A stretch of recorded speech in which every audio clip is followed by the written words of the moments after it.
Okay. ఇది మొత్తం value error వస్తుంది. సో మనం కౌంట్ చేద్దాం మాన్యువల్గా. 1 into 0 0, 2 into 0 0, 4 into 0 0, anything into 0 0, 16 0, 32 0, 64 into 1 మన వాల్యూ 64, 128 ఇంటూ 1 128.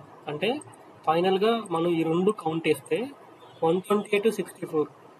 ఇక్కడ నేను ఈక్వల్ తీసుకొని 64 ప్లస్ 128 కౌంట్ చేస్తే ఏంటి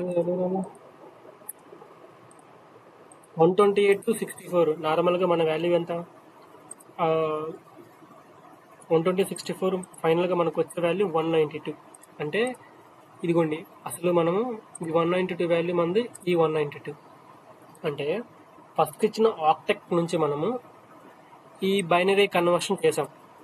ఇలా 1/1 ఎప్పటి వరకు ఎల్సిఎంలో ఎక్కడి వరకు అయితే మనం చేయలేము అనేంత వరకు చేసుకుంటూ వచ్చాం.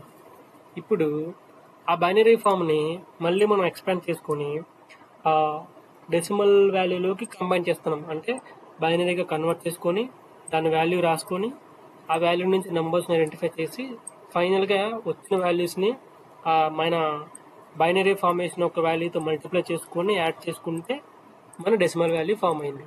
అంటే ఇక్కడ ఎందుకు ఇలా డిస్కస్ చేస్తున్నాము అంటే మనకి జస్ట్ ఎవరైనా IPv4 ఇస్తారు. ఇలా ఈ IPv4 ఇచ్చిన తర్వాత దానిలో మ్యాటర్ లోపల ఇంత డెప్త్ ఉందన్నమాట.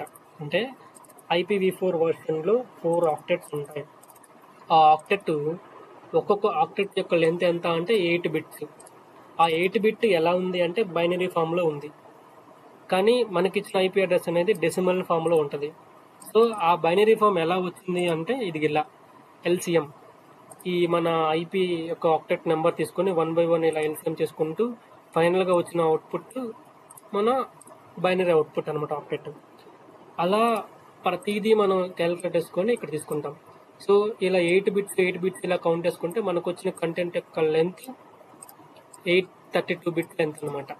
ఇది IPv4 యొక్క అడ్రస్ లెంత్. ఎవరైనా అడిగితే 8 బిట్స్లో 32 బిట్స్ అని చెప్పాలి. సో ఇక్కడ మనం మార్చుకుంది ఏంటంటే డెసిమల్ ఫార్మేషన్ నుంచి బైనరీ ఫార్మేషన్ చేసాం, బైనరీ ఫార్మేషన్ నుంచి అగైన్ డెసిమల్ ఫార్మేషన్ చేసాం. IPv4 యొక్క స్టాండర్డ్ అనమాట ఇది. అంటే ఒక అడ్రస్ ఎవరైనా మీకు ఇచ్చారు అంటే ఇలా డిస్కస్ చేస్తాం మనం.